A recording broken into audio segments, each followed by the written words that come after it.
భూమి మీద one of the deadliest weapon ఏదైనా ఉంది అంటే అది అటామిక్ బాంబ్.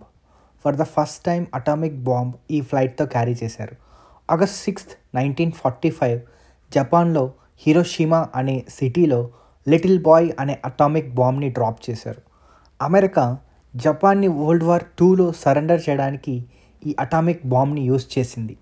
ఈ ఫ్లైట్ పేరు ఎనోలా గే.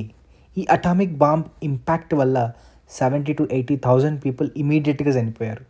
ఈ రేడియేషన్ అండ్ అదర్ రీజన్స్ వల్ల నియర్లీ 50,000 పీపుల్ చనిపోయారు. సో ఇక్కడ చూడండి, ఫ్లైట్లో ఇన్సైడ్ అనమాట, ఇక్కడ పైలట్స్ కూర్చునేది, ఇద్దరు పైలట్స్ కూర్చునేది ఇక్కడ.